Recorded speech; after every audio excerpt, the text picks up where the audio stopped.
Une course à travers l'Amérique du Sud. « 15 000 km de Cartagena, Colombie, à Buenos Aires, Argentine.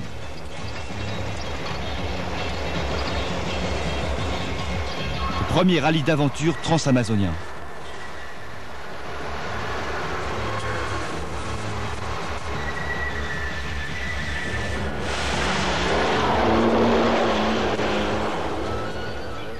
De nombreux véhicules venus des États-Unis ainsi que d'autres pays participent à ce rallye dont le départ sera donné le mois prochain.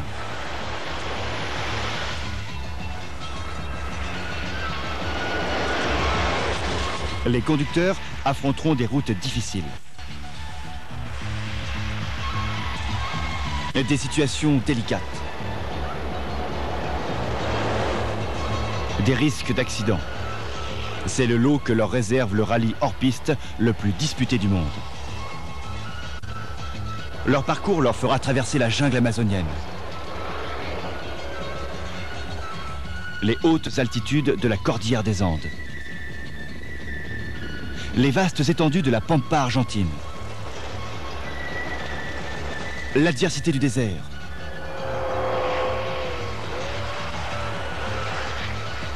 des torrents déchaînés et glacés.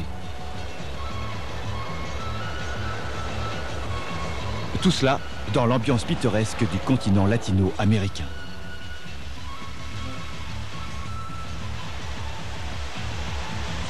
Tel est le décor de cette grande aventure.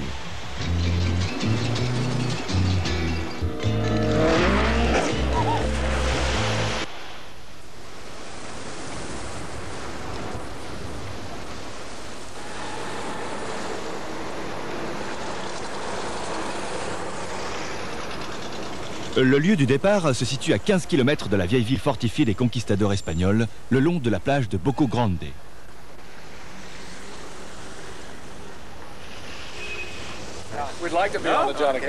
J'aimerais bien être invité à l'émission de Johnny Carson. Peut-être qu'à notre retour, Johnny pensera.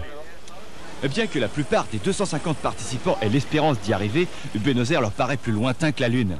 De plus, les organisateurs du rallye sont en pleine faillite. La nouvelle se répand comme une traînée de poudre. 150 000 $ sont dès maintenant nécessaires pour que le départ puisse avoir lieu. De nombreux concurrents ont donné de l'argent pour que l'épreuve ne soit pas annulée, sachant pourtant qu'ils n'auront aucune garantie d'aide médicale, alimentaire ou matérielle.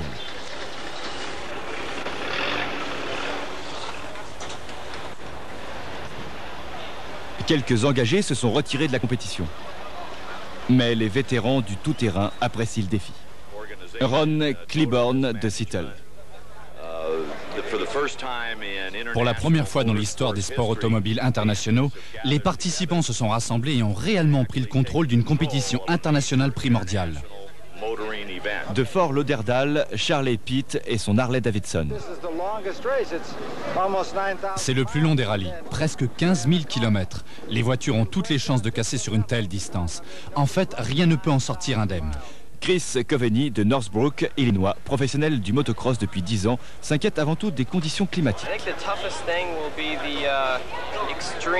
Je crois que le plus dur sera de supporter l'énorme différence de climat qui existe entre le désert d'Atacama et les hauteurs de la cordillère.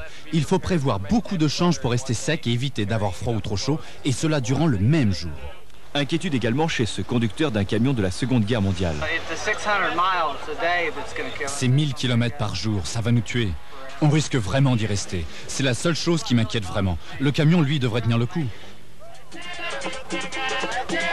Les organisateurs en faillite ont été supplantés par la Fédération automobile colombienne qui, depuis 24 heures, fait tout son possible pour arranger les choses.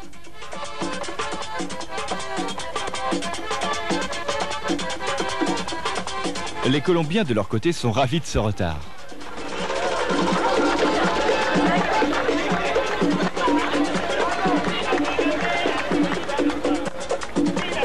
Les concurrents arrivent du monde entier. Ces deux superwomen japonaises sont de véritables stars dans leur pays. Du parachutisme du haut des gratte-ciel de Tokyo au deltaplane du sommet du mont Fuji, leurs exploits sont innombrables. Peter Hartstein, champion hollandais, concurrent systématique du seul rallye comparable à celui-ci, le Paris-Dakar. Je crois que ce premier rallye transamazonien sera très dur. Personne ne sait ce qu'il nous réserve. Il n'y a pas le moindre carnet d'itinéraire, rien. Arstein n'a qu'à moitié raison. Il y a bien un carnet d'itinéraire, un volumineux guide contenant les cartes routières correspondant à chaque jour de trajet, mais il a été conçu par une firme française et, dans le chaos des derniers jours, les fédérations automobiles locales ont décidé de ne pas l'utiliser.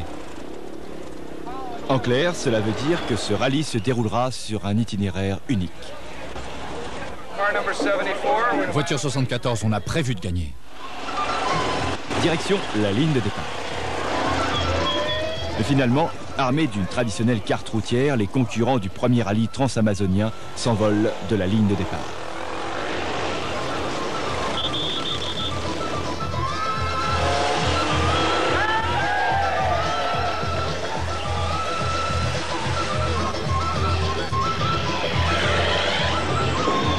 Pour les Colombiens, c'est un événement national.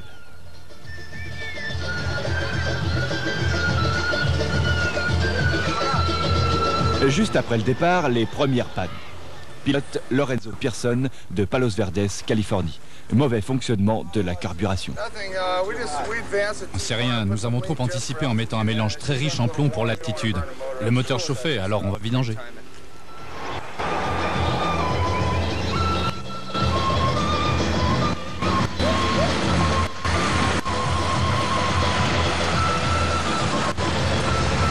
Le défi du premier jour, parcourir 550 km de Cartagena à Cúcuta, près de la frontière vénézuélienne. Dans ce genre de marathon, il faut distinguer deux types de courses contre la montre. Le premier, aller d'un point de contrôle à un autre point de contrôle en un temps donné. Et cette formule est la plus répandue.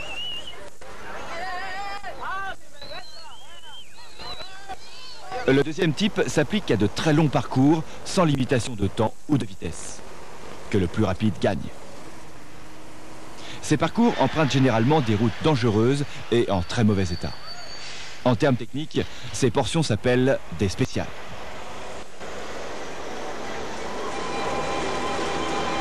La première spéciale du rallye transamazonien se situe dans les contreforts de la cordillère des Andes. Durant les 15 000 km du rallye, les concurrents seront chronométrés dans les spéciales comme dans les parcours classiques. Et le résultat final sera annoncé à Buenos Aires. Au crépuscule du premier jour, les concurrents arrivent à Abrigo, ville isolée à l'est de la Colombie. Pour rattraper les retards accumulés durant la journée, la dernière portion de 100 km doit être parcourue le plus vite possible, malgré l'obscurité et l'état lamentable de la route. La mort était au rendez-vous. Eh bien, c'est arrivé. Une équipe chilienne, Cosoli Baroli. La voiture est sortie de la route à pleine vitesse. Les deux champions chiliens sont morts instantanément. Cúcuta, 6 h du matin. Les coureurs sont d'humeur lugubre. Une autre voiture chilienne a quitté la route. Le pilote est à l'hôpital. Le premier jour a été dur, terriblement dur.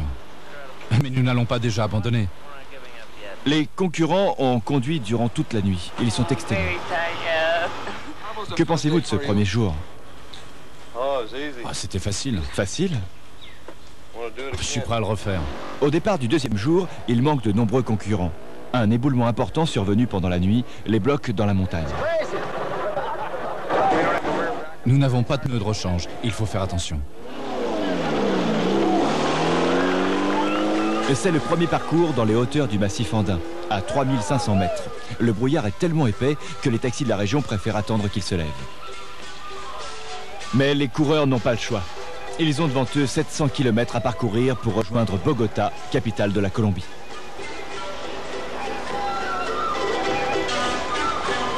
Bogota, 6 h du matin, troisième jour. La journée sera longue. Elle correspond à un trajet de 600 km de spécial, empruntant en grande partie les petites routes délabrées du centre de la Colombie.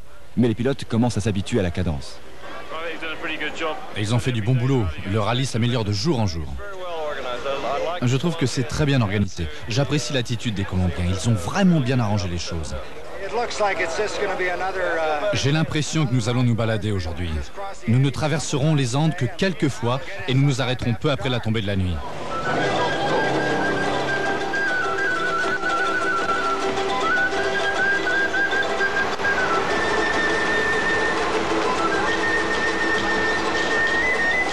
Durant cette matinée, le seul reproche formulé concerne la vitesse du rallye. Il provient d'un Français, Bernard Calais, qui représente le Venezuela. Non, ce n'est pas si rapide, c'est trop lent. Ouais, trop lent. À partir d'Ougoura, le rallye entre dans un territoire contrôlé par le M19, un groupe de guérilleros marxistes. Le ministère américain des Affaires étrangères déconseille de s'approcher de cette zone afin d'éviter les risques de kidnapping, de torture et d'exécution. Représailles dues à l'incarcération aux États-Unis de seigneurs de la drogue colombiens. Les Colombiens, quant à eux, conseillent simplement aux coureurs de ne pas s'arrêter. Conseil difficile à suivre.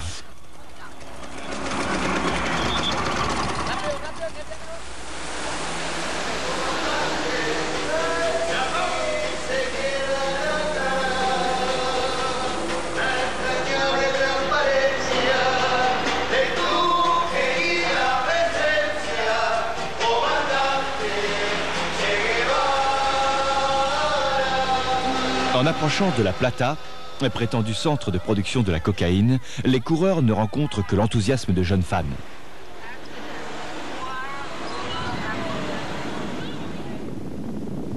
En fait, au fil des jours, aucun signe de guérilla ne vient perturber la beauté verdoyante des paysages de cette région méconnue. Peut-être est-ce dû à un arrangement entre le club automobile et le groupe de guérilleros. Il est clair en tout cas que les coureurs devront éviter le centre de la ville et sa vieille cathédrale. Encore en territoire contrôlé par le M19, à 30 km de Populon, le buggy de Lorenzo Pearson est en panne. T'en roulez si bien. Qu'est-ce que vous voulez que je vous dise? Mais ça ira mieux demain. Il y a toujours un lendemain. Heureusement qu'hier, nous avons réparé le train arrière. Populon, le lendemain matin, les concurrents apprennent qu'après l'arrivée dans la ville du dernier participant, les soldats colombiens ont échangé des coups de feu avec les membres du M19. 8 hommes sont morts. La nuit dernière, une fois à l'hôtel, j'ai commencé par prendre une douche. Et seulement après, je me suis déshabillé. Voilà comment Charlie s'est remis de sa chute en Harley hier en pleine gadoue. Le 4e jour de Populon, Colombie, à Quito, Équateur. 650 km.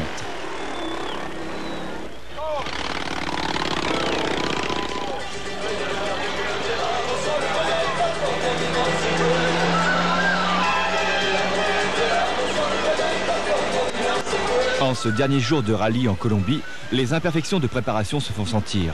Dépourvus d'ordinateur, les organisateurs colombiens sont dans l'impossibilité de donner les premiers résultats.